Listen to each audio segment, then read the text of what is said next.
Azərbaycanın müxalifət partiyaları yenə qərb dairələrinin dəstəyi ilə toplaşmağa çalışır. Bu dəfə məqsəd konstitusiya dəyişikliklərinə etiraz etməkdir. Bunun üçün müxtəlif ölkələrin səfirliklərində görüşlər keçirilir, miting üçün təlimatlar alınır.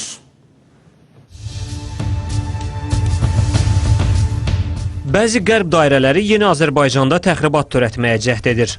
Bu dəfə hədəf referendumdur. Konstitusiyaya əlavə və dəyişikliklərlə bağlı sentyabrın 26-sına təyin olunan ümumxalq səsverməsinə etiraz edən Milli Şura sentyabrın 11-də miting keçirməyə hazırlaşır. Bunun üçün qərb ölkələrinin səfirlikləri ilə danışıqlar aparılır. Belə ki, avqustun 15-də Ümid Partiyasının nümayəndələri Ənvər Ağazadə və Elmar Abbaszadə Fransanın Azərbaycandakı səfirliyində olublar. Avqustun 17-sində Real Hərəkatının üzvləri Rəsul Cəfərov və Erkin Qədirli Amerika Birləşmiş Ştatları səfirliyində səfir Robert Sekuta ilə görüşüblər. Avqustun 18-də Xədicə İsmail Fransanın Azərbaycandakı səfirliyində danışıqlar aparıb. 4 gün sonra isə Real Hərəkatının fəalları Erkin Qədirli və Azər Qasımlı Böyük Britaniya səfirliyində səfir Carol Crofts'la görüşüblər. Köməkçilərdən sonra işə dəstə rəhbərləri qoşulub. Əli Kərimli 19 avqustda Böyük Britaniya səfirliyində, avqustun 23-də isə Cəmil Həsənli ilə birgə Amerika Birləşmiş Ştatları səfirliyində olub. Növbəti gün Cəmil Həsənli yenə Amerikalı dostlarına baş çəkib.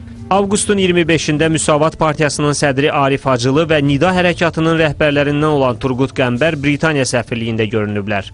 Nəhayət, avqustun 29-da Arif Hacılı Amerika Birləşmiş Ştatları səfirliyində, Əli Kərimli isə Avropa İttifaqının Bakıdakı nümayəndəliyində olublar.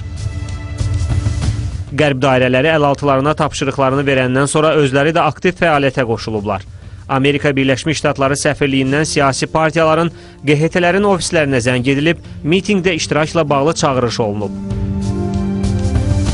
Görünür, Azərbaycanda keçirilən demokratik islahatlar Qərbi ciddi narahat edir.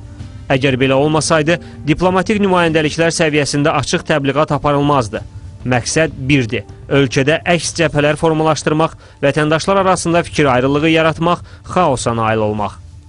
Ancaq istifadə etdikləri simalar uğursuzdur. Çünki onlar çoxdan xalqın etibarını itirib, gözdən düşüb.